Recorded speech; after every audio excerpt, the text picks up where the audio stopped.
ഈ സ്കില്ല് നിങ്ങൾ അച്ചീവ് ചെയ്ത് ഇനി മുതൽ നിങ്ങൾ ബ്രെഡ് മേടിച്ച് കാശ് കളയണ്ട എന്ന ഒരു പുതിയ ഐഡിയ വെച്ചാണ് ഞാൻ ഈ പരിപാടി തുടങ്ങിയത്. ഞാൻ പരിചയപ്പെട്ടിട്ടുള്ള ഒട്ടുമിക്ക പഴയ ജനറേഷനിൽപ്പെട്ട ആൾക്കാരും ഇവിടെ ബ്രെഡ് ഇപ്പോഴും ബേക്ക് ചെയ്ത് വീട്ടിൽ ഉണ്ടാക്കി എടുക്കാറാണ് പതിവ്.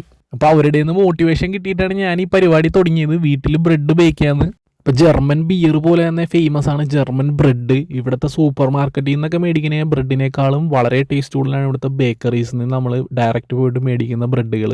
ബേക്കറിയിൽ നിന്ന് കിട്ടുന്ന ബ്രെഡിൻ്റെ ആ ഒരു ടേസ്റ്റ് കിട്ടണം എന്ന് വിചാരിച്ചാണ് ഞാൻ ഇത് ഉണ്ടാക്കിക്കൊണ്ടിരിക്കുന്നത്. ഇപ്പോൾ നിങ്ങളിൽ എത്ര പേര് സ്ഥിരമായിട്ട് ബ്രെഡൊക്കെ മേടിച്ച് കഴിക്കാറുണ്ട് ജർമ്മൻ ബേക്കറിയിൽ നിന്ന്? നിങ്ങളുടെ ഫേവറേറ്റ് ആയിട്ടുള്ള ബ്രെഡ് ഏതാണെന്നൊന്ന് കമൻറ്റിൽ പറയാം. അപ്പോൾ ഇതുവരെ ജർമ്മൻ ബേക്കറിയിൽ നിന്ന് ബ്രെഡ് മേടിച്ച് കഴിക്കാത്തവർ ഒന്ന് മേടിച്ച് ട്രൈ ചെയ്ത് നോക്കുക. എന്നിട്ട് നിങ്ങളുടെ റിവ്യൂ എങ്ങനെ ഉണ്ടായെന്നൊന്ന് കമൻറ്റിൽ പറയാം. വീട്ടിൽ ബ്രെഡ് ബേക്ക് ചെയ്തെടുക്കുക എന്ന് പറയുന്നത് അത്യാവശ്യം ടൈം സ്പെൻഡ് ചെയ്യേണ്ട ഒരു സംഭവമാണ്. അപ്പോൾ നമ്മൾ അത്ര ക്ഷമ വേണം ഇത് ചെയ്യണമെങ്കിൽ. ഇപ്പോൾ ക്ഷമയുള്ളവർ മാത്രം ഇതുപോലെ ബേക്ക് ചെയ്യാൻ ശ്രമിക്കുക, അല്ലാത്തവർ ബേക്കറിയിൽ നിന്നും അല്ലെങ്കിൽ സൂപ്പർ മാർക്കറ്റിൽ നിന്നൊക്കെ തന്നെ ബ്രെഡ് മേടിക്കുക.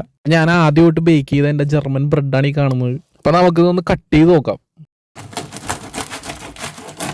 ആദ്യമായിട്ട് ഉണ്ടാക്കുന്നതിൻ്റെ പോരായ്മകളൊക്കെ ഉണ്ട്. ഒരു 10 ഒരു 5 മാർക്കൊക്കെ ഈ ബ്രെഡിന് കൊടുക്കാൻ പറ്റുള്ളൂ. അപ്പം നെക്സ്റ്റ് ടൈം ഉണ്ടാക്കുമ്പോൾ കുറച്ചുകൂടി അടിപൊളിയായിട്ട് ഉണ്ടാക്കണമെന്നാണ് എൻ്റെ ഒരു ആഗ്രഹം.